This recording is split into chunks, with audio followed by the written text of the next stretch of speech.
Okay. Hi, everyone. Welcome to the Game Breakdown Podcast, the podcast where we break down lots of different games. And today, we are finally doing the episode that I never thought we'd actually get to, if I'm honest with you. I thought it'd be like a running joke for at least 3 years. Like, oh, when we do The Last of Us Part 2. But, Yeah, I mean, it's been a long time coming, and you've actually done your homework this week, sort of. You know, it was a last-minute homework job, but, like, you've did it. You've done it. It's happening. Literally, I left school so many years ago and nothing's changed. I'm still doing my homework the night before it's due in, last minute. So, what do you want from me? So, yeah, go. I'm gonna go. Yep, go on. I'm gonna say first impressions off the bat. What we think. Okay, no, all right, actually, no, yeah, let's do that. It's a lot of words that just going. I know. Right. Okay. So, before we begin anything, I think we should hold on for a few seconds. Right. So before we begin anything, just so you know, I haven't finished the entire game. I will tell you I will tell you in a moment where I've got up to, so you know not to spoil anything beyond that point at this point. Yeah, good. And before we start talking about anything, I think we should mention that we have started uploading podcasts to YouTube. Yes. So, for those of you who listen to us via like just audio on like Apple, Spotify, things like that. We have now moved to YouTube, so you can listen to us like when you're working and things like that. We do sort of have some video to it, don't we? Like we've been going back and forward with what we want to do with the video side of it, and we've kind of got something going on. But that's I think some of them I think some of them feature footage of like gameplay. Some of them are just have title cards of our artwork for the moment, but I think we're like finding a rhythm and finding a feet of how we want it to sort of feel and look. And obviously the episodes that are going up now onto YouTube have already aired on other podcast platforms, so we've got a little bit of catching up to do before we get to where we are now.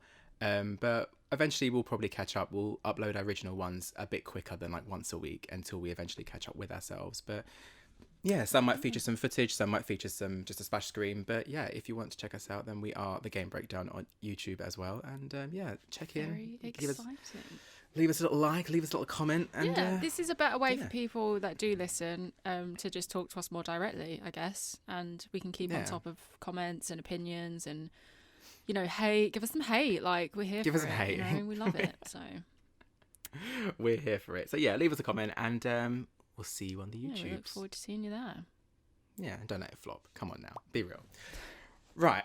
Okay, so let's discuss. I finally got round to playing The Last of Us 2, and I haven't finished it, as I just said, but I've got, I want to say a good few hours into the game at least. So I've got like a chunk of the game out of the way. I don't think, to me, I still feel like I'm playing the beginning levels. It doesn't feel like the story's developed enough yet for me to be like, oh, I'm in the middle, or yeah, I'm a good chunk in. Like, I've only been playing it realistically a few hours, so unless it's a really short game, which I don't know, I don't think I'm that far through yet. But the point I just got to... Are we going straight to it? Well, I feel like I need to tell you where I am so you don't jump ahead of me. Okay, do you know what I mean? And go like, safe, oh yeah... Because I will be, yeah. Okay. Okay, right. So the bit I just got to... So the characters I've met so far, let's start there because I don't even know how to introduce what's just happened to me. So the characters I've met so far is obviously you play as Joel for the first 5 minutes of the game, 30 seconds of the game. You played as Joel, and then you play as Ellie, and then you play as this mysterious new person, Abby, and you don't seem to know too much about her. They seem to really introduce her kind of on the fly. And then after you play as Abby, you then jump back into playing as Ellie. And then I've gone back to Abby again, and the bit I've just played through was Abby was just on the run from a bunch of infected, jumping through snow. That was quite an intense chase scene, by the way, which was really cool. I really enjoyed it. Really free flow. They were coming at you from every direction. The panic was real because you had to literally look on the fly for where you were going, and if you missed the way you were going, you had to dodge the rest of them. Very cool. Then Joel and Tommy saved me from the pile of infected that were coming this way, and we retreated to Abby's mansion, which was full of everyone that were holding up there. And it was funny that she mentioned that she had friends in the mansion after he said, "I'm Tommy and this is my brother Joel." And then her ears pricked up and she was like, "Well, my friends are at a mansion."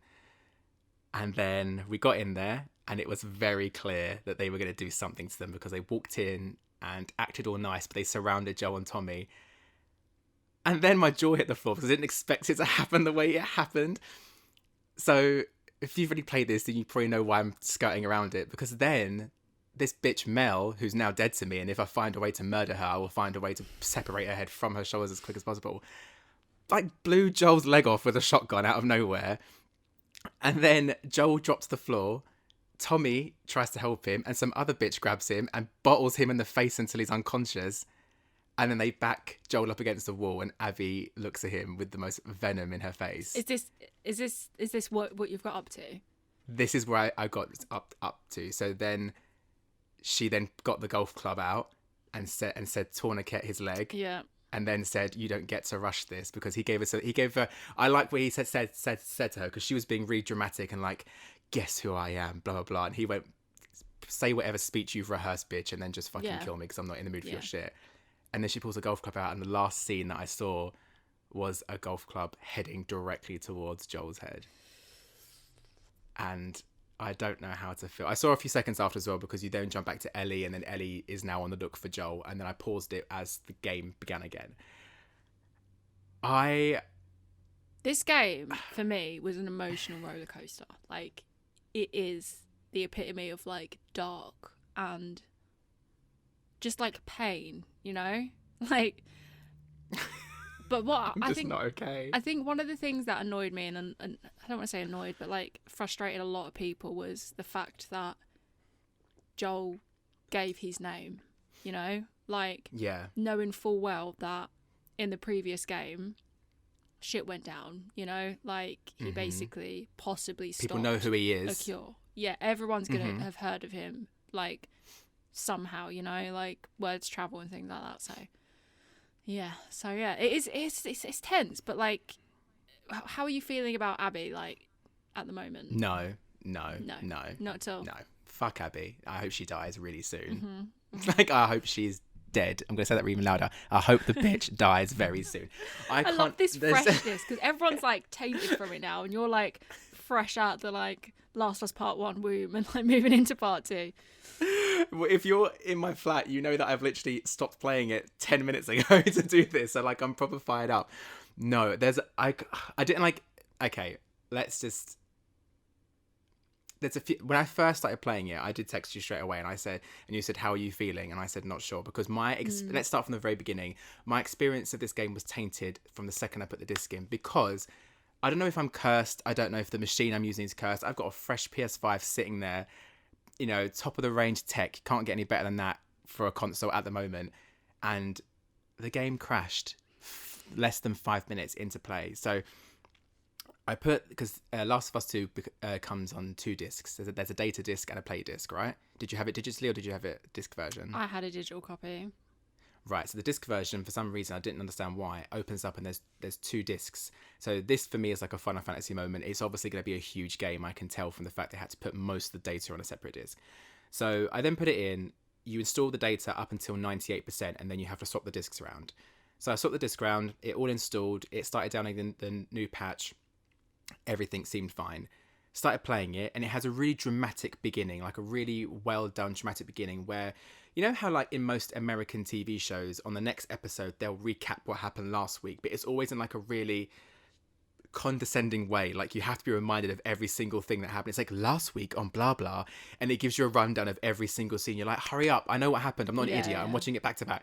This was, like, really well done. Like, it recapped it in a way that didn't necessarily remind you of the story, but brought back the emotions tied with everything. Do you know what I mean? It didn't... Yeah, I really like that. I felt like when it did go back to it, like, they'd put the effort in to kind of bring it into the, you know, up to the level that this game is. Like, it didn't look outdated. Like, it looked just as good, and it felt just as fresh. And I think it was important they did that, because obviously there has been quite a bit of time since that's passed, but most people that have played that game, you know, if you'd played it when it came out, would have played it over, you know, 2 or 3 times. Yeah. But it's been a long time coming, this game, so it was nice to kind of be like, oh my god, like, we're back, like, we're going to pick up, sort of thing. Yeah, even though it did. Ellie's like she's older now. She's an actual grown woman now. You know what I mean? Like, Yeah. yeah. It did. I feel like it put me back into the game without being silly. Like I immediately felt, right, okay, I'm back in the zone now. I'm back in this world. I'm back here. And he explained everything, and you could tell by the way he was explaining it that a decent amount of time had passed. And then when he's telling Tommy, it did kind of feel it literally picks up directly from where you left off, because it feels like that could probably have been the same day of the end of the game, where he's explained to Tommy. It's clever because the last thing we see in the first game is her say okay, and part of her's like, I don't trust you, like she's not sure. He said that loads of people like you, which you were like unsure about, weren't you, when you first played that? You were like, is that true? And I was like, And then obviously, like they're now back at Tommy's base where they're now living, and he's just come clean. And I don't think they could have started that in a better way, to be honest. Like, I loved it. I think it was really clever. I like the way that it started practically the second you left off, but then time jumped. It didn't be like, 10 years later, this is all going on. Like, it tied up that little ending just to let you know that Joel has spilled the secrets to other people, and, they've all agreed to keep it secret. But it's obvious that Joel now has fame. He's infamy. Like, people are going to know what's happened, and word will spread. I mean, he only wipe out everyone in the building. He only told Tommy about that situation. He only told Tommy. Yeah. Yeah. And Tommy was like, I won't say anything, like, let's just forget about it. And then obviously Abby's there. Abby's there. Staying not too far away from that massive city. Mm-hmm. So and then it all, I can't wait for you to play more. I wish that you'd managed to play like a little bit more, but then I'm just going to want that for every time. I just can't wait for you to finish it. I want to know your full opinion. But yeah, I mean, this will obviously be a 2-part podcast, because I feel definitely. like I'm going to have to play the rest and we'll talk about it. Who knows? It could be a 3-part podcast. If this game is as long as everyone says as it is, we might have to do it in like sitting sessions. It's a pretty big game. Bigger than I expected, to be fair. Well, see, it's given me the impression that it could be, once I'm kind of let off the leash a little bit, that it could be more open world than I'm realising. Because the first one I wouldn't necessarily describe as open world. I describe it in the same sense, like, I don't know, I'd almost compare it to like a Resident Evil kind of style, the remake style, where like you're put into an area where you can do certain things in a certain order or visit certain buildings, but you're in like one act, and you have to just complete those little targets in that area before you move to the next scene. Not necessarily like GTA, where you can do literally anything at any time that you kind of want. Like, not a sandbox open world game, but non-linear, shall we say. You'll have to see. You'll have to see what I'll have to see. It feels like that could be where it's going. There was also one random thing, completely off topic. So there's a bit when you play as Ellie and you're with this girl Dina, who you've clearly got some like sexual chemistry with, and then you go into the supermarket to like wipe out these infected, and there's a safe, and this to me felt very Resident Evil, like puzzles to solve, which was like a new thing, because I don't really, I could be wrong, you're more of an expert than I am on Last of Us, but I don't really remember puzzles in the previous game. I wouldn't say there was necessarily puzzles, but you do have to kind of work around certain things, but nothing like part 2. I think I might have briefly mentioned it in a previous podcast, kind of as a passing thought, without remembering that like you'd not kind of really played Last of Us Part 2. Yeah. And mentioned that I got a lot of like Resi vibes from it, and I think that's why I wanted you to play it more, because I thought you are gonna sort of get that from it. This feels like it's taken some things from Resi, the safes being one of them, which I really like that addition to it, because I generally felt like, even playing for the first couple of minutes, I want to play it again. Like, it's obviously been like a few months since I played it, but I feel like I could play it again. But you generally feel like you're scavenging and finding things out, and everything has a story. Like, when you read notes, like in games like Resi and things, like when you find things, like, you're glad you found them because they add to the story, It's not just like a collectible or whatever. That's what I got from it. Yeah, I found that already there was a lot more notes to find, to pick up, and there was always a story attached to a certain area. And even though the story didn't necessarily affect you, I feel like sometimes, not all the time, but most of the time in Resident Evil, for example, when you pick up like a note or something off the ground or whatever, you usually find it near like a dead body, and it'll explain something that happened, and it usually affects your immediate story. So it'll be someone being like, oh, if only I could have saved my daughter. Luckily, I left a load of bullets over here or something, and you can then find something from it. The notes I found so far in Last of Us, this could obviously change. I'm right at the beginning of the game. Notes I found so far are just like little pockets of like people's stories that don't necessarily have anything to do with what you're doing or don't necessarily help you in any way, but it's just an insight into how people are living. Like, for example, before you go into the supermarket, you find a note in the lorry, and it's from some guy who's writing a letter to obviously a woman who's had her husband attacked by him, and it's like, I'm really sorry, ma'am. I just need the drugs. My sister can't feel her feet anymore. The diabetes is getting to her. I hope your husband recovers. I'd have nothing against you, kind of thing. And it's just like you find loads of little notes of people just expressing all their dramas. And what I liked about that is that you also do the same thing with Ellie. Like, she has this option to like write her own notes, and you keep a notebook, which I thought was really cool. Like, I liked that. The first time I saw it pop up, I didn't really know what was happening, but then you see that her notebook grows as you go along, and you're literally keeping track of your own journey. And the really cool thing about that is, as well, which I didn't notice till halfway through the game, is when you are doing different things, or like say time passes in the game, if you go back over that book, you'll see things that you've missed that has happened while you weren't playing. So I didn't know that. Yeah, okay. And it kind of helps fill in some gaps, and it just kind of adds to her personality a bit more. I fucking love Ellie's personality in this. I know you've like only played a few minutes of it, but like even straight off the bat, when like Dina's fella like knocks on the door and stuff, and I just think it's really, really funny. Really, really funny. I think she's obviously grown into herself, because I can't. How old was she in the first one? Was she like 12 or 15 or something? I think right. She was like I a may kid, be wasn't totally she? wrong, but I'm pretty sure she was about 14. About 14. So 4 years have passed, it says. So she's what? Just maybe turning 18, 19, maybe turning 19, something like that. Yeah. Okay, so she's like of. I need to Google it now because I don't want to like get it wrong. Yeah, go on, Google it just to make sure. But I feel like in that case, and she's entering like adulthood, isn't she, proper? Like, she's leaving her teens and she's becoming like a proper adult. So not only is she dealing with everything that's happening, she's also coming of age herself and like on the cusp of like womanhood, shall we say. But like, yeah, the way when that guy knocks on her door and she wakes up straight away and is like, oh, what does he say to her? He's like, I heard you had a pretty wild night last night. And she's like, well, Dina kissed me. And he's like, oh, I wasn't even talking about that. And I was like, oh, teenage dramas already. I just love it because it's sweet because she's finally having a life, you know, like like experiences that she never particularly got to have, you know. I mean, did you play the DLC in Last of Us Part 1? Yes, which is in the mall.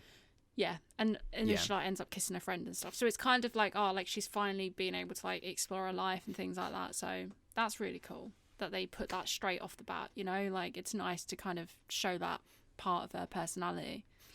Yeah, it's nice to see the humour side of her. And then when you're riding through the snow with Dina later, I mean, it obviously shows that she's been through quite a few relationships, because she starts name dropping all these people that she's like either been friends with or either just like slept with or whatever. She's like, oh, well, you didn't talk this way when I was with Kat, or you didn't talk this way when you were with him. Like, they're all discussing. So it's clear that like there's some like almost like a secondary school group of friends where everyone's just getting with each other because you're a horny teenager. So like it was quite interesting to know that she's living her life. But it was like weird when Joel walks in. There's a scene where Joel walks into her room and she's listening to her music and he can't hear her, and he gives her his guitar and you have to play it, and you play for Ellie. It was quite weird because it seemed like from that scene, you didn't know then, that she wasn't in her own bedroom, that she was in her own little house cottage thing. Yeah. I think you just assumed that they would live together. Yeah, I think that was it. But I guess she's sort of, the thing about Ellie is she had to grow up quite quickly, didn't she? And I think at the end of the first game, you know, we said like the growth in her in the first game was a lot. So she went from never being able to handle a gun to basically saving Joel, you know? Yeah. So I think that's kind of carried on to this game in the sense of showing that like she can handle herself, you know? Like if she can handle herself, she can have her own space and like have some privacy, and he's going to try and give her some space, and different things like that. So there's a lot of like continuity between the games, which I think is really, really cool and really important. Yeah, I did like that because, like I said, I assumed they would be, because at the end of the day, she does become like Joel's daughter, doesn't she? He becomes like a father figure to her essentially, and she kind of slots into the place of his daughter, whose original name escapes me. But yeah, so it was funny because you just thought, well, you know, she's like a daughter to him, he's like her dad, they'll probably just live in the same place. And she's still a kid, isn't she? Regardless of her being, you know, on the cusp of 18 or whatever, she's still just a child in a sense at the end of the first game. So you thought they'd be together. So to know that she was having her own space, her own life, her own friends, going out when she wanted to, and obviously going out in real life is different to going out in The Last of Us world. She's going out on like crusades of hunting these monsters. So like it's not like, oh, she's having some freedom. She's like able to by herself navigate this world of like monsters and demons basically crawling this like every corner. Yeah, it's almost so that was like, quite interesting. It's almost like the first game set her up for this game. It's just really quite interesting. I can't wait for you to play more. But like these games, tell you what, they don't go by halves, do they? When they start, like they like to kind of grab you straight away and make you feel like really emotional. Like start of Last Plus Part 1, I will cry every single time. Start of this game, it gets rough. Do you know what I mean? It's like it gets rough. I mean, like the first, I was thinking as I was playing it, I was like, I'm expecting something dramatic because of the first one. You know, for those of you who haven't played the first, we know there's a massive tear-jerking scene, and everyone knows about like Joel's daughter and stuff. So I was expecting something similar of this nature, not necessarily what I saw, because that's actually like affected me a little bit. I'm like, oh shit, because I don't know. After I finished like, the game, it's hard because I now do not know. In my point of gameplay, I don't know whether Joel's dead. I don't know if Joel's alive. I don't know if she's going to find him badly damaged and he'll give some farewell speech and die in her arms. I don't know if she'll find him dead. I don't know if he'll be okay and they'll escape together. Like, I don't know how this could go. And it's funny, that was a turning point because actually when I started this game, I texted you and I was like, I don't know how I'm feeling about this. Like, I wasn't really... When you sent me that, I was like, what? Do you know, I was like, why? I was like, what? But again, like, you've really not got that far, if I'm honest. Like, okay, like you're making good Am I progress. still at the You've been beginning? introduced to Abby now and things like that. So like, you know, things aren't going to be as they were in the first game. You know, like you've played as 3 people already. It just goes to show how many twists and turns it's probably going to have. That's what I think I didn't like at first because I didn't like that I was Joel, then I was Ellie, then I was suddenly Abby. I was like, who? Like I was like, because it feels like you're moving through the game quite quickly, and I thought, God, am I moving really fast? Like, am I like halfway through now? So, because if I am, I don't feel like I've spent enough time being any one of these people. Like, it seemed to move quite quickly. Like, when I'm finished with the game, I'll have my final opinion, obviously. But yeah, it was a bit strange jumping from person to person and then jumping back to that person again. So like, I think you literally go Joel to Ellie to Abby to Ellie to Abby. And I'm assuming now I'm going to be Ellie again. Because no, I did go to Ellie because now I'm looking for Joel. So like, it is a bit backwards and forwards, which is a bit like unsettling because you can't keep track of like who's got what gun and what's like. Yeah. But yeah, we'll see how it goes. I kind of want you to play it, obviously, like a bit more before I unleash any opinions. But I do think it is a bit of a strange direction. But it all starts to make sense, you know. We'll see when you finish. It's so I'll keep saying it. I just want you to finish it. I don't know why I'm so passionate about these games. I could talk about them for ages, but yeah, I'm so glad you're finally playing it. But there is a lot of like jumping around. But yeah, I was emotional wreck after I finished it, so I'm just excited to see if you'll be like me, and I'm hoping that like you agree with like that you enjoy it as much as I do. I hope you don't just like fucking hate it, but we'll see. I don't know. I think I would enjoy it in the end. I mean, the story line is taking really interesting turns. So like, okay, so let's talk about it. So Dina is obviously part of this village, whatever town, city, whatever you want to call it. The Ellie's. About Dina and Ellie's relationship at the moment. Do you feel like, I don't know, I guess it's too early to say, but sometimes you can get attached to characters quite quick. Is there any characters other than like Ellie that you're thinking, I don't want anything to happen to them, you know, like... Not yet. I mean, I was playing as... when I first met Dina, the very first bit that you play with her, I wasn't really feeling her. I was a bit like, okay, I don't know. It just wasn't my kind of character off the bat. the more I've played, and now you see they're entering some kind of relationship with each other, and they have. I mean, from the second you walk into that like abandoned Tesco, whatever that supermarket is, you know they're going to have like Walmart, whatever they are. You know they're going to have some weird sex scene. It's very clear from the second they walk in. There's this weird tension. So like when all they I'm do saying have is the look weird, at some armpits, like when... like yeah, like it was, it was just. It was just like, it was very like a cute romantic conversation. Like, oh, I rate, like I knew, okay, hold on, I'm going too fast. Some of it is a bit predictable because like from the second, like I said, the second you walked in there, you knew those two are going to have some weird chemistry. You know, they're probably going to hook up in there. And I even predicted the conversation. So they walk into the supermarket and they kill the infected in there. And then the blizzard gets worse as they're leaving. And they find themselves going into like a library, I think it seems like.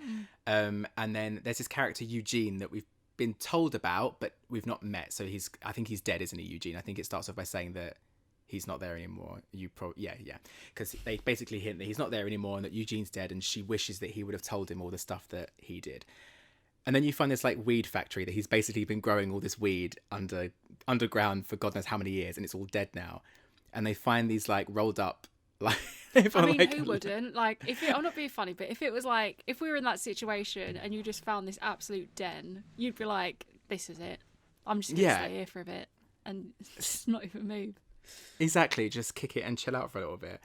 So, like, they find these, like, blunts, like, rolled up, and then they start smoking and start chatting, and it gets flirty. And I literally said it out loud before she said it. She was like, so, with one being absolute trash, and I literally said out loud, how good was the kiss earlier on? And then it took her like 10 minutes to get there, and she was like, how good was that kiss earlier on? And I was like, oh, I hope that like I can't do this for every scene. I was like, I want something to be a bit more surprising than like, you know, predicting it. But then they have this like weird sex scene, they hook up, and then her ex-boyfriend who was knocking at Ellie's door finds them. And that's like another awkward moment. I was right, like scared. I was like, oh my God, it's coming. Like, get up. That was really cringy because I was like, he's about to see them. Like, that's so awkward. They just had the conversation. I know. But that's it. It's so cringy. This game has so many emotions. Like, I think it captures like the young spirit really well, as like just how cruel the fucking world is and stuff. Like, it's a really, really good game. I'm glad you're enjoying it so far, though. That's the main thing. Yeah. I can't wait to see you like further on. Oh. Well, should I tell you then? I don't think I trust Dina. I don't think either. This is what I think is going to happen. I think either she's going to die very soon. Whether she'll die saving me, I don't quite know. Whether she'll whatever. But I think I'm going to be betrayed by her. I don't get loyalty from her. Okay. I get loyalty from the guy, not from her. She seems like a fucking snake. Ooh. So like I'm waiting for her to stab me in the back at any moment. Maybe she'd even shoot him. I don't know. I can feel this like weird energy that something ain't right with her. I don't trust her. Fuck you, Dina. Literally, fuck you, Dina. So I think Dina's going to stab me in the back. And I think she may try and sort herself out. But I don't know. And also, something's not right with her. I think she could be. I mean, nothing's been said officially. But I think it's quite clear that Abby is a Firefly. Or at least some kind of... sect of the Fireflies or something. I feel that she's probably a Firefly because it seems to me the only revenge she'll be taking is the fact that either we killed someone that she was very close to or the fact that she wanted the cure or whatever. That's what it seems like for now. It could shock me and there'll be some really weird personal history that she knows with Joel. But I get the feeling that Abby's a Firefly, and I also think that Dina is secretly one because she was hanging around with Eugene, and Eugene is a Firefly. We found out when we found the little tag. This is your like Resident Evil hat going on. It is. You're sat there and you're like deducting everything. I've got my like beautiful mind room. I've got like string, and I'm mapping every fucking. Also, I've just. That's what happens. Like it leads you down some paths. I've also just finished watching The Queen's Gambit. Have you seen The Queen's Gambit? Not. You keep asking me, and I'm like, no. I bet it's good. I haven't watched it since I told you 10 minutes ago. It's really good, but like I'm in that way of thinking now because it's very much like a methodical kind of like thought process, and I'm like putting pieces together. So I'm ready to solve this. I'm ready to blow this case wide open.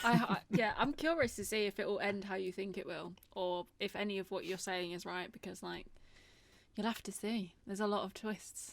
I'll be honest. I'm glad that I get the opportunity to record this because when it does finish, I hope I can play this podcast back and be like, right, what did I say was going to happen? Was I correct? So this is where I was absolutely maybe wrong, maybe right. We'll see. Oh, it's so We'll hard. see. I hate like I'm not one to spoil things for people. Like that's I hate people that spoil shit. But you know Yeah. when you just want to like talk about something. You want to just tear open, don't you, and tell me everything? Yeah, definitely. Especially because it was like one of my favourite games of last year. That and Death Stranding, which you need to put on your homework list in future. Death Stranding. I know. Would love I to actually talk have about that. My brother bought it for me last Christmas, I believe. So I do have it. I just haven't opened it. So good. So good. The words I heard were postal service simulator. Oh, it makes me annoyed.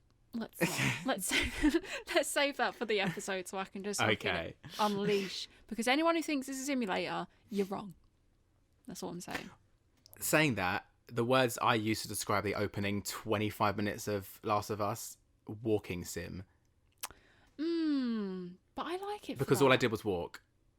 But do you know what it is 25 though? minutes? This is where you are more of an action player with strategy I am. involved and all that. Mm-hmm. I'm very much like I'm happy to walk as long as you're feeding me some good story. You know, it's like I will walk for an hour as long as I'm getting something from it, like some kind of story or something visually like good. I don't have to fight in games. I think I've just kind of changed in that respect. And I think that's why I really like Death Stranding. And I wouldn't say Last of Us because Last of Us has a lot of action, but I feel like you take in let's say the beauty of a game a bit more than I do. Yeah. So I think the one clear difference between us is that I very rarely do it unless I'm doing it for a reason, but you're more of an in-game photographer. So you will see a beautiful scene and you'll take pictures, right? It's so true. As soon as like fucking Assassin's Creed Odyssey came out a few years ago, and it had photo mode, I was like flying around fucking Athens taking pictures of like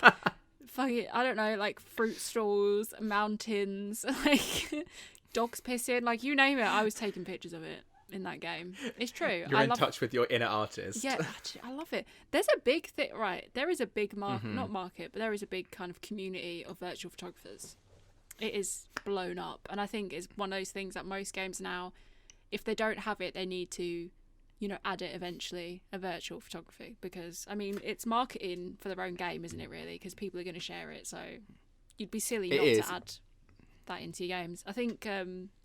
Last of Us has it, and then I think they added it in the original one as well. I think I might be completely wrong. It's in so many games. I took a photo of Cloud and Aerith and someone else standing really close to each other in Final Fantasy VII, and I put it on Instagram I think ages ago, and someone reached out to me and was like, can I use your photo in like a magazine article for free? And I was like, no. So Did you? Yeah, I was like, yeah, sure, you can use it, that's my art. First, of course, like the Donald Trump in me was like, how much are you going to pay me though?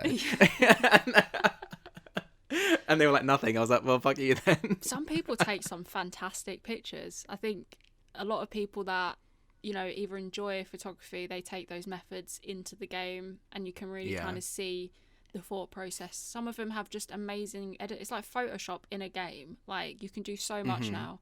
And I mean, I've double took some pictures and thought, is that real? Like, because the graphics followed by like some of these people's talents of like just taking these pictures, I think, is that like a real place? Like, yeah, you know what I mean? It's so clever.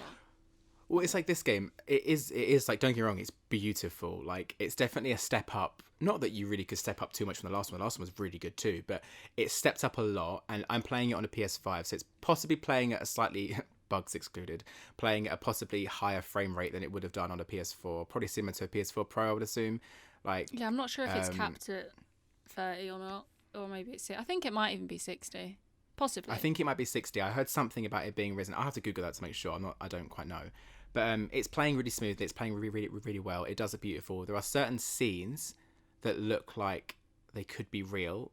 Like, I will say this game does water really well. The water is really good, and ice turning into water, like when ice cracks and stuff, it does look really cool. However, with that being said, there's something a little bit off with some of the character models. Like one-off characters that I'm probably not going to see again, I'm not sure. At the very beginning of the game, Ellie has like a big drama with a character called what's the woman called? Not Seth. Seth's the guy. There's a woman who you meet, and she does this like weird thing with her hands where she's meant to like rub her hands together, but she does this like weird thing where she rubs her her elbows, her arm almost like dislocates and goes a bit funny, and then she like looks at you and she's like, over here, but her hand is bending backward, and I was like, oh. Is your hand okay, honey? Yeah, I was like, are you okay? Are you okay? Do you have to throw you to the fucking clickers? Literally, so it made me think like, oh, maybe I'm never going to see her again because they took so little time animating her action. That must mean she was not important enough. Yeah, I was like, you're clearly not important to the story. You'll be dead soon. Bye. But yeah, on the whole, the game does look really beautiful. But let's talk about the enemies for a second because there's been a noticeable change. Because there's a scene. Where was I? I think it was when I was playing as Abby, and when I got saved by Joel and Tommy, and you're under like basically a massive ambush from all of the clickers coming from left, right, and center. Like they're coming at you all over the place. That was quite hard. I died a few times because I felt like they were all around me, and in the middle of fighting one person, I was being attacked by another.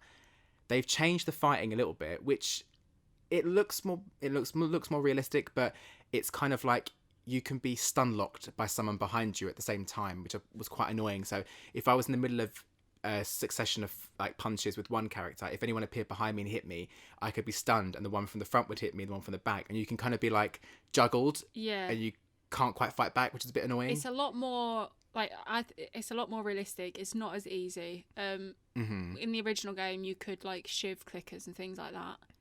It's not that easy in this game. Like you have to actually be a bit more like strategic. And yeah, you can't, unless you're playing it on like super easy, you can't go around like punching everything. And even on easy, you can get outnumbered quite quickly.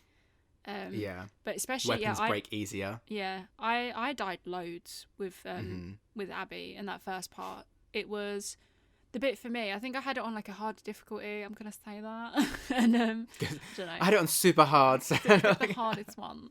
And I was in the middle of like some snow forest, and when they all start chasing you, and that's where your first proper like combat scene, and I died like 3 times, and I was like, fuck this. But I liked it. Yeah, because I made the mistake of fighting.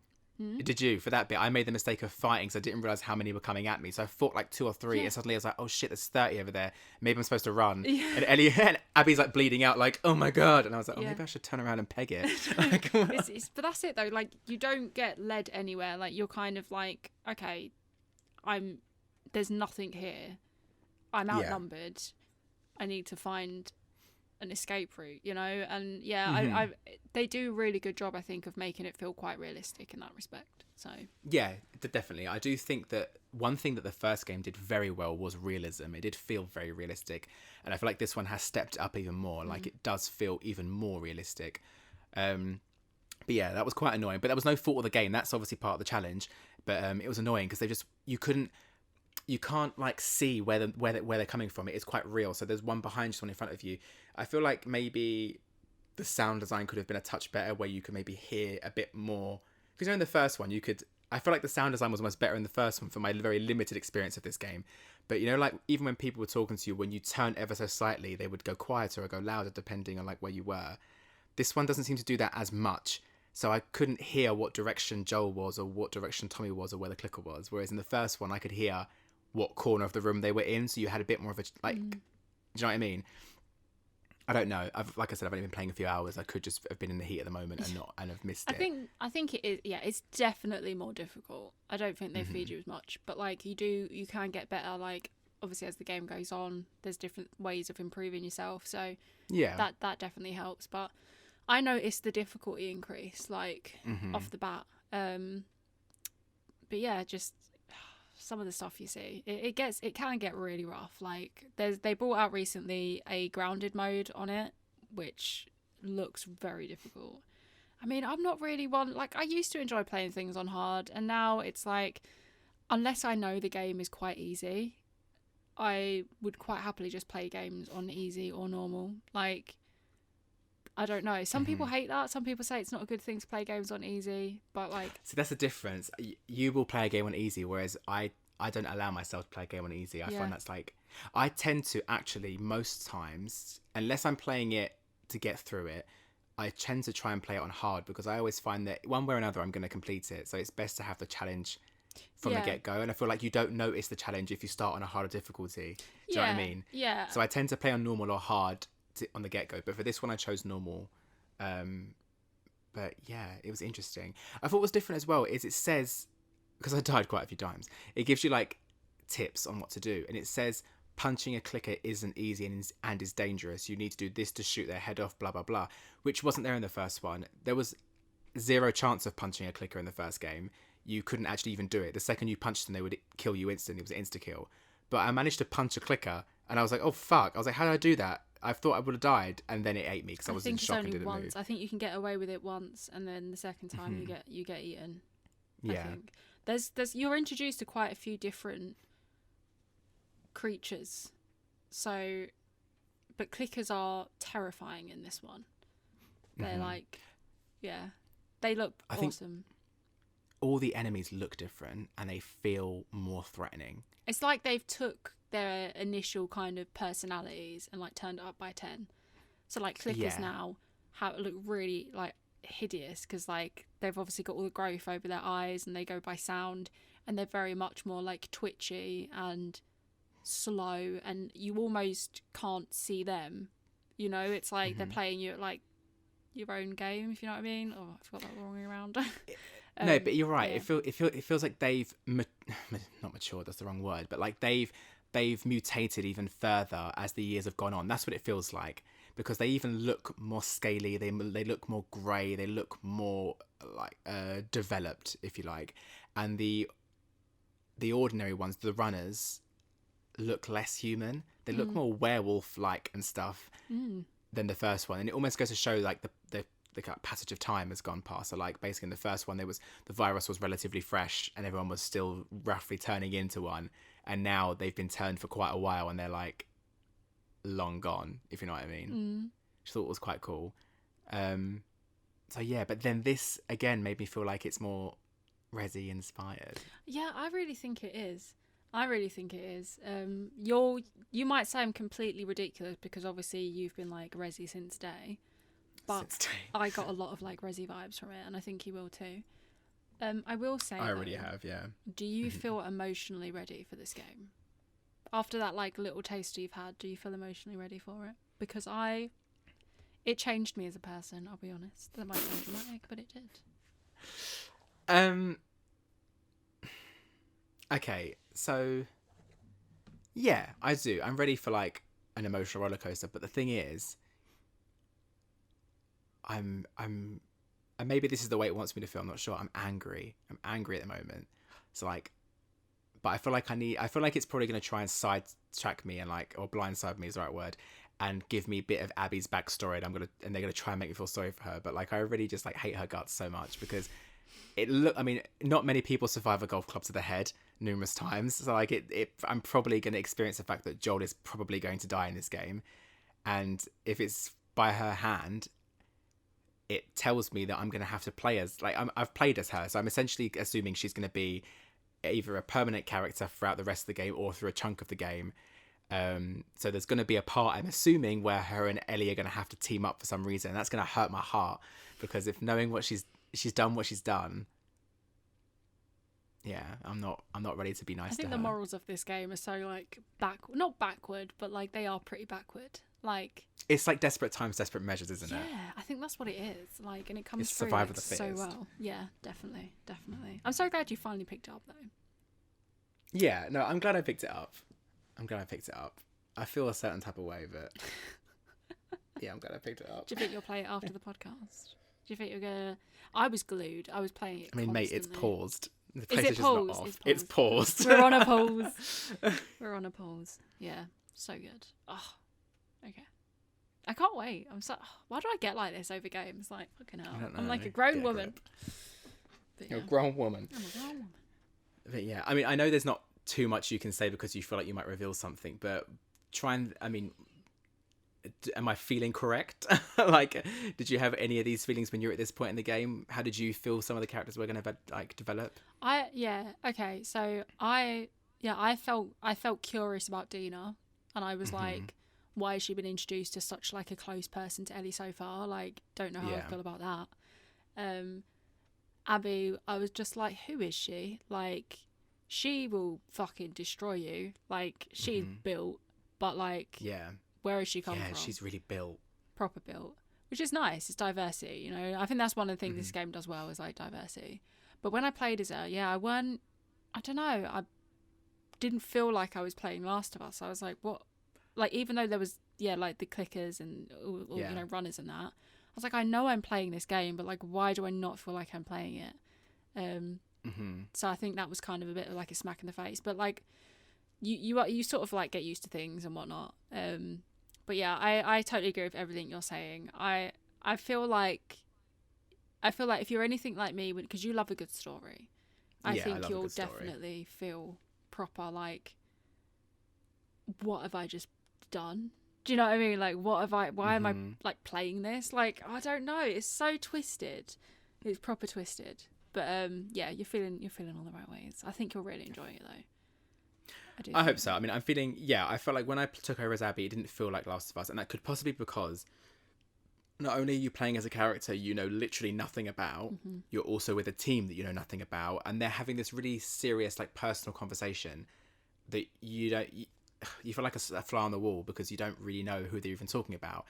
Like, he basically confesses to her, he's like, Mel's pregnant, and you're like, oh my god, who's Mel? Like, that means nothing to me. Who the fuck is Mel? I don't care if she's pregnant. Like, who is she? Who are you? Like, I don't even know your name. Like, that's what was a bit like off to me, is that you were introduced to all these intimately personal details of like their inner workings as a group, and at the minute it means nothing. It probably might be more later. I'm assuming I'm going to play as Abby a bit more, and you'll come to learn the relationship of who's in her group, and I'm sure some of them will die and it'll be very dramatic, but at the minute it's like, I don't really know who you are, so it means nothing. So all that anger she was feeling, I felt like I couldn't really relate to it because I didn't know what she was planning. It seemed a bit backwards, considering they saved her and helped her, and you went through all that for it then to just turn. You know what I mean? Yeah. And it's like, it does make it. Yeah. I mean, I'm always going to be Team Ellie. Like, I've said this for ages. Like, so whatever they decide to try and, I mean, I'll be really interested if you don't agree with me by the end of it. That'll be a good fun debate that we'll have. Oh, exciting! But we'll see. Yeah, I also felt the characters feel heavier. I feel like Abby felt very heavy, like harder to move. Oh yeah, definitely. Like, you feel she's built like a brick shit house though, isn't she? So like, that's probably why. She is a fucking beast. I'm not gonna lie though, when I was playing that, I was like looking at her arms and stuff, and then I was looking at my arms and I was like, I feel fucking shit. Like, if I was in that situation, I would be pathetic. I wouldn't last 2 minutes. And then there's Abby, who's in this like destroyed world, and she's absolutely like somehow managed to become a tank, and I'm like, what am I doing? Like, I will say, for a quick moment, I did think that she was going to be some kind of like transgender character or something, or some kind of like, I don't know, I thought it was going to be like a deeper story behind it. I mean, there still could be, I've only just started, but because this game is so diverse, like, everyone you come across is very different. I was a bit like, yeah, you find yourself wanting to know more about people's stories, don't you? And it's like, well, where have you come from? And like, you know, you're acting a bit different, you look a bit different, and things like that. And like, yeah, like I said, like they do definitely win the award for diversity in this game. So you're not far off with, you know, assumptions about people that you're going to meet and things like that. So yeah, it's exciting. This is what I do. I ruin things for myself because you'll spoil your own. This is the thing, you know. I'm not the smartest person in the world, but I'm quite I've got quite good intuition with a lot of these things, like films and games and stuff. I tend to predict stories, and I annoy myself because I jump ahead, and then suddenly the big shock isn't a big shock to me. Like, it takes a lot for a game to shock me because I've probably thought of 30 scenarios beforehand and then taken away the shock for myself. But like, so I'm trying not to too much, but it's kind of hard. Another thing I found quite interesting, I will say, is that so Ellie is talking to this Dina girl, and there comes a scene where she goes, "Oh, spores, we've got to put our masks on." And Ellie goes, "Yeah, put our masks on." I thought, oh, she doesn't know. And I thought that was so interesting that they don't know that Ellie's immune to all this shit. Yeah, and she's got, from Kat, a tattoo. Yes, the tattoo to cover it. So no one, even Dina doesn't know. Because I thought that, I was like, is she suddenly like not immune anymore? And I was like, no, like that would be pointless. Like there would be no game if she was, you know. Yeah. And then I realised, like, oh, she's hiding it, isn't she? She's playing along so that no one questions her. No one knows that maybe they were involved with the situation. Because as far as most people know, is there's a man and a young girl that have caused all this drama. Like, no one knows who it is really, you know. So, see, I thought that was so interesting because in the first one, Joel tells his brother and tells his brother's wife, partner, whoever, which we haven't really seen yet, so I wonder what's going on there. But he tells them that the girl's immune, and he's like, I'm delivering her. And they're like, oh shit, Joel, like, are you sure you're like, why are you doing this, blah, blah, blah. There's a whole conversation about it. And even though Joel is very careful with who he tells, when it seemed like Joel had succeeded in his mission, you would have thought that just naturally people would have been like, well, Joel was taking that girl there because she was immune. She's a possible cure for all of us. Like, you would have thought that would have got out, do you know what I mean, among everyone. And it seems like Joel and Ellie are now living in the same community that his brother created. So you would have thought a lot of people would have known her backstory. So I was quite shocked that they didn't know.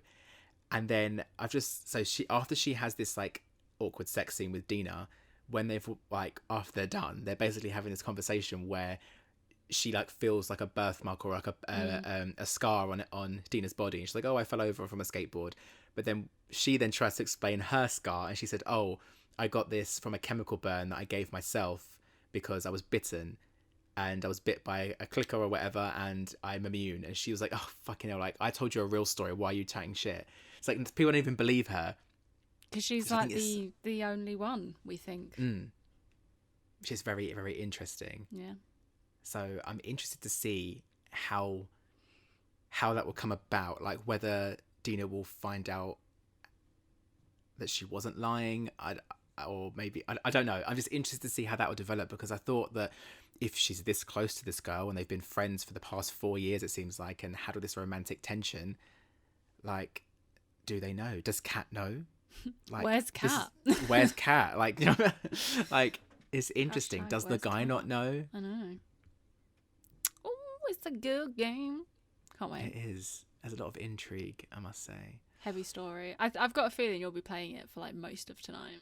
I don't know what you've got planned for tomorrow, but I think part of me also wanted to rush through it because there was a lot of like, obviously I used Twitter quite a lot back then, and there was a lot of spoilers about it. It's like everyone had a vendetta against this game for some reason. And wanted to spoil it for everyone, so we're posting spoilers. So I avoided Twitter for ages and rushed through the game as quick as I could. But well, that's the other thing. On a previous podcast, we did talk about the fact that I think I did see some spoilers of how it, not necessarily how it ends. I don't know if it's how it ends. It could, I mean, knowing this game, it could be something that happens in 10 minutes. But it looked like someone was going through a very permanent moment, let's say, a very fatal permanent moment. I don't know if that's how the game's going to end. I'm not sure. I only remembered it about an hour and a half ago when I was playing. I was like, oh yeah, I saw that thing on Twitter, didn't I, a year ago? And to be quite honest, I don't quite remember exactly what I saw. I don't know. But I don't know. But either way, I think I saw a little spoiler, but I'm hoping that it's not what I thought it was, because if it is, I'll be a bit pissed off. But then if it is true, I'll be more concerned of like, how is that going to come about? And like, I'm more interested about the story around it. So if the shock of that moment has been taken away from me, I'll be interested at least to see how we get to that point. A lot of people were posting stuff though, I think, to try and trick people into thinking there were spoilers. So you don't know. Like, it could be, it might not be. Hopefully it wasn't. I don't know what it is that you think. I told you at the time, but I'm not going to say it now because I've got a feeling you won't hide your face. I know. Like, I'm not feeling very secretive today. No, you don't look like you're feeling very secretive. I think I'm very open today, so. But yeah, you'll have to keep me updated and keep me in the loop. I mean, I might play it again, to be honest. I did fancy playing it for a second time. I don't know why, because I was an emotional wreck after it, but maybe I just want to do it again. Maybe just do it. It would be interesting to play it side by side, because then we could have a bit more of a fresh, open discussion. And I wonder if there's anything that I missed. You know, like sometimes you'll watch a film and then you watch it back and there's like a 20-minute scene and you're like, when did this happen? And like you just missed a large section of something and it's like, what the fuck? That happened recently, actually. I was watching something that I've watched like 100 times. I was like, I don't remember any of these scenes. And I start texting people like, have they gone back and edited this? Like, is there extra bits in this? It's been released. Has it been patched? Yes, it's been patched. This film been patched. But yeah, I'm excited. I will carry on playing it. Obviously, I'm going to play it as soon as we finish recording and like see how far I can get before I actually collapse tonight. But yeah, a lot of intrigue. But I do like some of the changes I've seen so far. But yeah, when I very first jumped on it, the first 10 minutes, I wasn't very happy with it. I was like, this doesn't look as good. But yeah, interesting. But yeah, I had glitches like from the second I started again, which is quite annoying because when I played the first one, I had glitches too. So I literally turned this game on, and at the beginning, Joel was telling this very powerful recap of everything. And then when he finishes this recap, you go on a horse ride for this like very linear path, but it's all like beautiful with snow and sunset and all that kind of stuff. I got to a tree and suddenly Joel froze, and I sent you this like really aggressive video, like this is me at the point of a crash 5 minutes into the game, and I was like shouting and everything, and then the whole thing crashed. I was literally sat there looking at this video thinking, no, not again. Like I kind of wanted to, I don't want to say like prove you wrong, because there's nothing to prove you wrong by, but I wanted to kind of be like, the next game is going to be more smoother experience because, you know, like it only came out last gen, like it'll be fine. And then you sent me it frozen and then crashing, and I was like, why do these things happen? Like, literally not okay. I literally sent this should be like, it's just like here. I think what you're witnessing is that this game has crashed literally 5 minutes into play. do you know what that reminded me of? Like a Big Brother scene. It's like, and this happened earlier, and then it's like in the diary room. There's been like aggressively flicking all the buttons, like look, it's fucked. And then there's, if you see this video, everyone, it's like just a lot of aggressive zooming into different. It's we'll like into the on PlayStation video. We'll just throw your like distressed moment. I was so pissed off. What fuck this franchise? I was like, why do they keep screwing with me? Oh, another thing I quite liked was all the little Easter eggs that I've come across so far. So the fact that Ellie has a PS3 in her room, which is quite cool, and then everywhere you go, everyone seems to have a PS3. They have a PS3. They have PS Vitas. Yeah, there's all loads dusty of games and stuff as well. You might recognise. They took so much time in that. So I saw Jack and Daxter. I saw Uncharted 1 and Uncharted 2, which I thought was quite cool. And the Uncharted 2 box was open with the CD missing, and I was like, oh, okay, that's quite cool. Like, and I think. No, ignore that. I was going to say, like, I think it was out at the time, but obviously it was. That was really stupid. But, yeah. Oh, and also, that's another thing that made me laugh. When they go into Eugene's, like, weed den, they find these videos that are clearly, like, porn that he's watching. But it's, like, the titles. And I've forgotten the first one now, but the second one was, like, Brandy's... Oh, was it Crash Brandy's Coots? Or, like, Cooch? Was it, like Crash Brandy? It's something like that. It's something like that, but it was almost like a play on Crash Bandicoot. Yeah. It was the way they said it. It was like Brandy's Crash Cooch. I was like... The game's hilarious. I think the humour in that's really funny. I don't know whether it's because you spend a lot of your time like on edge and like depressed, and then they say something funny and it's just the best thing ever because you're like, finally something good. Like, yeah, it reminded me of the way me and you talk to each other. A lot of it. Yeah. Where it was like they're like walking down these really dangerous dark stairs. Like, where are we going? He's like, I don't know, the sex den. And I feel like that's something we would say as we were like walking towards it. My sex den. Sex den? I don't know. Be careful. But yeah. But yeah. Anyway. Yeah, but okay, so I think we're coming to the end of our time, but like that was a bit of a ride. That was an emotional ride. I mean, you've played the game for like, I'm going to assume an hour and a half, maybe just an hour, considering like you crashed for like half of it. Don't bring that and up. we've spent an hour talking about that, so rehashing every second of the game. Yes, every single moment. But every single moment. I reckon next time, you should probably be able to finish it. Maybe. Okay, I think it took me about 20 odd hours to finish, which is quite a long time for a game that I think the previous game was like 12 hours. I mean, so it's like almost double that. So like it is a long game. So yeah, hopefully you'll finish it by the next podcast. Yeah, I hopefully I will. It seems quite, like I said before, it seems like quite, it could lead me into more of an open world scenario, and I feel like everything I've done so far is quite linear, so I still feel like I'm part of the quote unquote tutorial level moment, if you like, the entry to the game. So I feel like I'm not in the proper game I'm yet. just looking forward to you playing it tonight and me getting like pictures and voice notes and videos at like 3 a.m. and me just being like, yes. Yes, correct. Welcome yes. to the game. But yeah. But yeah, very, very excited to continue it. So we discussed it last podcast, because actually we said that this one was going to come next week, but it actually is coming this week. Yeah. We need to put like a little hashtag, like, don't listen to what we say. Don't listen to the shit we come out with. Yeah, we do say a lot of shit. But one thing that we have said that we still do want to do, but we think we'll be doing it next week, if not possibly the week after, I think is better, like the week after next, is doing a little Twitch journey, which might be nice. Yes. So we both mentioned how like we wanted to relive some of the old Resident Evils. I'd like to play Resident Evil 4 because I don't really like that game, and I've got a lot to say about it, which we've said before.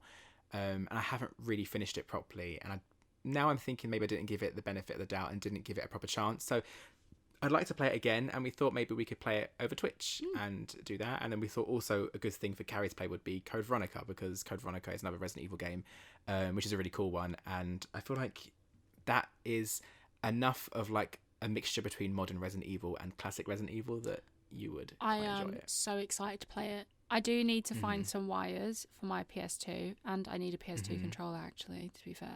For some reason, I've only got my console. I've got no wires. It's no on controller. PS Now. If your 4 is linked up, I don't have PS Now. I've only got my PS5. I sold both my PS4s. Because I felt like the PS5 was going to fill the gap. See, if you'd done a shared license with me and not with some other person, then yeah, maybe you'd have it available. Yeah. Yeah, maybe. Yeah, maybe we can arrange it for that. I don't know. I will play it. I kind of want to play on the PS2 though. Like, I feel like I want to make it all authentic, even though I might you want to be like, OG? This feels weird, but yeah, why not? I'll have to. Yeah, we might not do that soon, but I'll definitely. Over in the course of a few weeks, I'll figure out where to get all the wires from and everything, and do a proper like PS2 stream of Code Veronica. Yeah, we think it would be quite cool. So with like Resident Evil 4 and Resident Evil Code Veronica. Code Veronica X, I believe it will be. It will play. That we would like to stream. So if you fancy watching us, then do pay attention to our Twitter and Instagram and all our social medias, because it'd be nice to stream that and have a fun time. So so please make sure to follow us on all of our socials. So we do have an Instagram at TG Breakdown Podcast. We have a Twitter at TG Breakdown. And we now have a YouTube channel at The Game Breakdown. We do, which we're really looking forward to kind of getting off the ground and seeing where it goes, really. Getting some proper videos up at some point. That's it. So please do go and follow us there. So go subscribe, go like, subscribe, leave us a comment. Ring that bell, Ring that bell. So like and subscribe and ring the bell so you get notified. So go do all that. And it just feels weird saying that. It's just like... It does. But yeah, do it. Because do it. Yeah, it feels weird. Oh my god, do it. Right, yeah. So do that, and then join us on the Twitch stream as well when we hop on that eventually. And basically, hopefully soon there won't be a place where you can't find us. Mm-hmm. That's the goal. The goal is to suffocate you with our presence. The goal is to have our stupid faces in your face. Yeah. I want you to open up Facebook, Twitter, Instagram, Snapchat, whatever, and you will see us. I want you to open the bathroom door. There's us. We're there. We're there, We're waiting. Skulking, waiting. Oh, just me interrupting you at every opportunity. You're really trying, though, and I'm not used to it. Is it working? Yeah, but I'm not used to hearing my own voice so much, so I'm like, Anthony should be talking.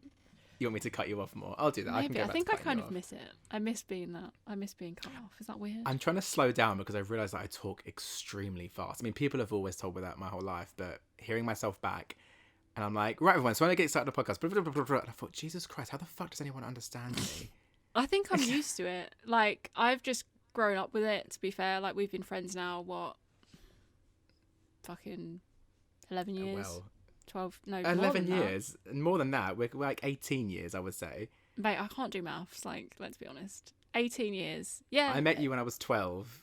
I don't know, what is the math then? How old am I? Yeah, it's 18 years, that. About 18 years. Yeah, 17, 18 years. So I've just been trained to it now. I've just been trained to the volume and the fucking speed. The volume? I haven't realised. I talk quite slow. Like, I talk slow you do, and but it works. I get confused a lot. I'm a bit of a weird person. Probably not ideal for a podcast, but here we are. No. I'm too fast and go too quick and forget, and you need to pick up the pace because you forget. I forget what I'm talking about half the time, and I'm like, I'll have like a really strong start, and then I'll just slow down and be like, I don't know what I'm actually saying.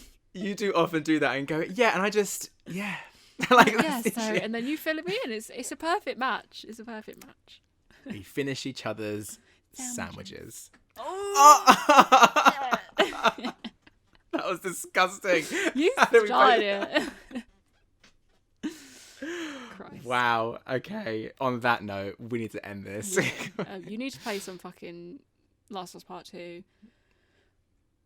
I do. And This is that's exactly where I'm gonna head now. I'm gonna take the 10 steps back to my front room, pick up that control, and get going. And I just got a new TV like at Christmas as well, so it's fucking like it's big, it's bright. And It's there's a lot of ridiculous. colours It's like a going on. fucking home cinema. Like, It is. It's my one crowning achievement is buying the television. so extra, but I love it. Oh, right. Okay, everybody. Well, thank you very much for listening to this episode. I hope it wasn't too much of a ramble, but yeah, a lot to say considering I haven't been playing for that long. So I'm excited to play the rest and come back and, I don't know, be angry, be upset. I don't know. I think it's nice. We'll see. It's a change for like to hear someone that's not played it before, and I think a lot of people will agree with me to say it's refreshing that someone's, you know, not been tainted by like semi-positive. Yeah, so it'll be exciting. We'll see how you feel about it. It reminds me of when you played Resident Evil and we spoke, and I was like, it's so weird because I've never met anyone who hasn't played it, and like hearing your first time opinions was really interesting. So hopefully this is just as interesting for you. Yeah, we'll say that. Okay, right. Well, thanks for listening, everyone. We hope you have a great day, and we'll see you in the next one. Bye. Bye.